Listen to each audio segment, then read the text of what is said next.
Selamat datang di Biduri Bulan Tarot Channel. Di readingan kali ini aku bakalan reading tema baru teman-teman ya. Seperti biasa ya, setiap harinya Biduri Bulan Tarot ada tema baru ya. Dan tema pada hari ini adalah tentang tema 2025 ya.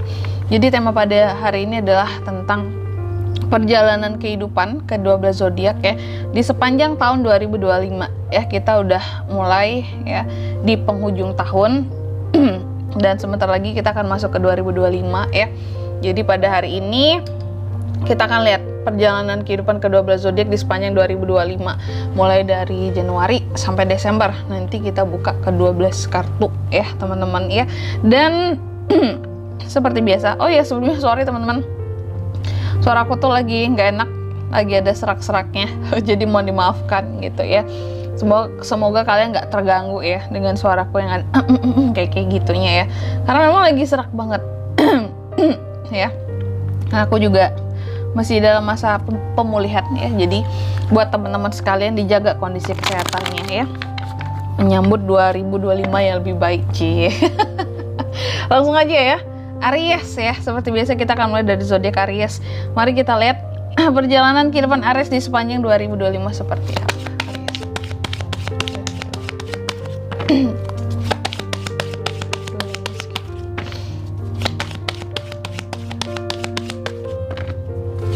Aries ini gimana nih di sepanjang 2025 ya.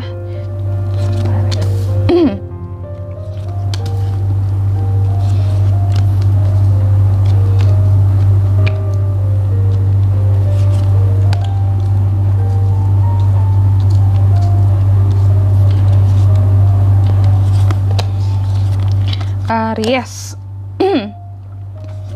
Sorry ya teman-teman ya, aku tuh dalam masa pemulihan, terkadang masih gimana gitu ya, ada ya masa-masa tenggorokan lah ya sedikit. Sorry ya kalau kalian jadi terganggu. Oke, buat para Aries, coba kita lihat di 2025 seperti apa nih kehidupannya Aries. Kita akan mulai dari bulan Januari dulu ya. Aries, aku lihat di Januari ya. Di Januari nantinya kalau aku lihat di 2025 akan ada aja hal-hal yang terkadang memang bikin Aries jadi overthinking. Di Januari nanti akan banyak hal yang bikin kamu jadi overthinking, kayak ragu gitu ya. Terus juga baru di awal tahun Aries ini udah banyak menyimpan unek-unek. Bisa jadi kalau aku lihat ya, ada hal-hal dari 2024 yang belum bisa kamu lepaskan gitu loh di 2024. Terus kamu bawa ke 2025-nya kamu ya. Tapi enaknya meskipun kamu overthinking di Januari nanti terkadang ada hal yang bikin ragu, tapi setidaknya Aries ini tahu dia itu mau melangkah kemana ya, mau milih apa meskipun ada ragu-ragunya. Jadi bukan orang kayak buta arah gitu loh, nggak tahu harus kemana tujuan hidup. No, kamu tahu arah tujuan dan hidup kamu kemana, sehingga saking tahunya jadi overthinking, kayak ini benar nggak ya kalau aku milih kesini gini-gini, pertimbangannya gini-gini dan seperti ini gitu ya. Gitu tuh Aries, saking kamu taunya mau kemana arah dan tujuanmu, kamu jadi overthinking sendiri gitu, jadinya terlalu banyak pertimbangan juga gitu ya. Hal yang kedua di Februari mungkin akan ada beberapa hal ya yang mungkin memecah fokusnya Aries di sini ya. Ini terutama soal hati dan perasaan. Ada hal-hal yang kalau aku lihat ya mungkin akan bikin kecewa kamu ya, bikin kamu jadi ngerasa sedih, kayak ada penyesalan kenapa sesuatu terjadi di Februari ini gitu ya. Dan ini bisa menyangkut apa Kak? Bisa menyangkut apa saja kalau aku lihat ya. Apa saja tuh maksudnya mungkin bisa percintaan, kamu yang bakalan sedih dan kecewa di sini, sama seseorang, atau soal finansial, pekerjaan, karir juga bisa gitu ya. Jadi ada hal-hal yang bikin kecewa memang, dan kamu ada rasa bersalah terhadap sesuatu sih intinya di Februari nanti gitu ya. Jadi agak melo Aries, agak mendung di Februari kalau aku lihat ya. Lalu yang ketiga di Maret ya. Di Maret kalau aku lihat kamu mencoba untuk banyak mengontrol emosi dan perasaan kamu gitu ya. Dan di Maret ini kalau aku lihat kamu udah bisa menenangkan diri dari apapun permasalahan yang udah kamu hadapi dari Januari dan Februari gitu ya. Jadi lebih oke di Maret ini Aries sudah bisa mengerti tentang kondisinya, kehidupannya seperti apa yang sudah dia hadapi, dia udah bisa mengontrol diri gitu ya, udah bisa banyak sabar juga. Lalu di April Aries ini akan sibuk dengan pekerjaannya. Aku nggak tahu apakah memang kamu lagi ada peluang kerjaan yang baru atau gimana, atau ada sampingan juga nantinya. Di April akan sangat sibuk sekali kalau aku lihat ya, bahkan sampai lembur-lemburan ini ada ya, kerjaan Aries bakalan sibuk banget ya, atau ada tambahan pekerjaan kalau aku lihat di April nanti ya. Lalu masuk ke bulan Mei. Di bulan Mei di sini kalau aku lihat kamu akan jauh lebih kuat gitu loh, karena dari awal tahun udah ditempa gitu dengan berbagai masalah kalau aku lihat ya.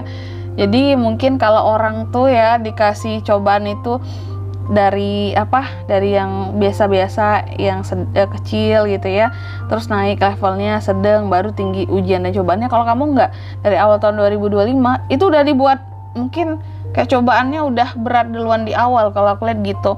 Tapi makin ke ujung tahun makin enak kehidupannya kamu gitu Aries ya. Jadi kamu tuh dikasih yang sulit dulu, nanti baru dipermudah ke belakang gitu. Jadi kayak bersakit-sakit dahulu, bersenang-senang kemudian ya di 2025 Aries ini gitu. Kan jauh lebih kuat Aries ini di bulan Mei ya. Apapun yang dilakukan di sini sangat yakin, penuh keyakinan. Nggak ada overthinking dan keraguan-keraguan seperti di Januari ya. Lalu bulan 6 nih, di bulan Juni ya. Di Juni kalau aku lihat juga banyak kesempatan tentang karir pekerjaan yang bisa berkembang. Kalau aku lihat secara kehidupan Aries akan sangat berkembang di bulan Juni, bagus banget secara kerezekian juga ya. Kalau di bulan 7, bulan Juli di sini bahkan ada beberapa potensi peluang untuk pekerjaan atau bisnis baru ya. Cara potensi finansial sangat baik sekali di bulan 7 nanti, di bulan Juli ya. Lalu di bulan 8 Agustus ada hal-hal yang kamu akan survive dan berjuang sendiri kalau aku lihat di sini Aries. Ada hal-hal yang kayaknya nggak bisa kamu percaya ke orang lain, hanya kami bisa mengerjakannya sendiri gitu ya. Lalu di bulan 9 aku lihat ini secara general kita teman-teman melihatnya ya. Di bulan 9 memang di sini Aries akan sangat percaya diri, independen, karena udah berhasil survive dari bulan 8 kalau aku lihat di sini ya. Untuk suatu hal penting yang kamu nggak bisa percaya sama siapapun ya, hanya pada dirimu sendiri kamu bisa percayakan tugas penting itu ya. Lalu lanjut ke bulan 10. Di Oktober aku lihat mungkin akan ada pencapaian secara finansial, sehingga kamu akan lebih banyak memberi di bulan Oktober nanti, banyak membantu orang-orang sekitar gitu, karena kayaknya udah lumayan settle secara finansial gitu. Lalu di bulan 11 ya, ada hal-hal yang akan kamu tinggalkan karena kamu merasa kecewa. Kalau aku lihat di sini Aries merasa kayak ini sesuatu udah nggak worth it, aku harus cari yang baru gitu ya. Dan di bulan 12 di sini Aries juga akan jauh lebih spiritual. Kalau aku lihat di akhir tahun 2025, kesadaran spiritual kamu ini akan bangkit ya. Banyak hal-hal yang membuat kamu, kalau aku lihat itu jauh lebih paham, mengerti tentang kehidupan, punya harapan, tapi juga nggak muluk-muluk seperti itu ya. Dan banyak kesadaran diri yang timbul kalau aku lihat gitu. Secara spiritual juga sangat membaik ya. Selanjutnya mari kita lihat untuk pesan Aries ya. Pesan kehidupanmu di 2025 seperti apa? Apa aja pesannya buat Aries? 3 aja ya. Yang pertama, temukan hal-hal yang bisa menginspirasi dirimu untuk melakukan tindakan-tindakan di 2025. Jadi dalam melakukan atau mengambil tindakan dan keputusan apapun, Aries ini kayaknya membutuhkan inspirasi bagi orang lain. Kayak butuh inspirasi dari orang lain agar kamu tuh bisa lebih semangat juga. Kalau aku lihat gitu, itu pesannya di sini. Cari hal-hal yang bisa menginspirasi kamu untuk maju gitu ya. Lalu yang kedua, di sini kamu juga dipesankan katanya terbuka dalam menerima hal-hal yang bisa membantu kamu dan membimbing kamu gitu ya, untuk berproses ya dalam proses healingnya kamu ya. Dan terbuka terhadap sesuatu yang bisa membimbing kamu untuk hal-hal yang kamu butuhkan. Jadi intinya jangan gengsi, jangan jaim-jaim di 2025 Aries ya. Lalu yang ketiga, di sini kamu juga dipesankan, katanya di sini pegang terus ya hal-hal yang menjadi keyakinannya kamu ya. Tapi kalau memang sudah saatnya berhenti Aries. Kalau memang sesuatu udah nggak worth it buat dipertahankan, seperti itu ya. Dan di sini kalau untuk zodiak yang bisa terkoneksi dengan kamu di sepanjang 2025 bisa dari ke-12 zodiak. Cuma energi paling kuat muncul dari ada Sagi kalau aku lihat, dan Leo di sini, Sagittarius dan Leo, 2 itu aja. Jadi sesama elemen api yang paling kuat bisa mempengaruhi Aries nih, atau terkoneksi dengan Aries di sepanjang 2025 gitu aja. Oke, mungkin sampai di sini dulu readingan kali ini ya. Semoga resonate. Jika tidak resonate berarti bacaan ini bukan untuk kamu, dan semoga bermanfaat tentunya, dan sampai jumpa di video-video selanjutnya. Bye bye Aries.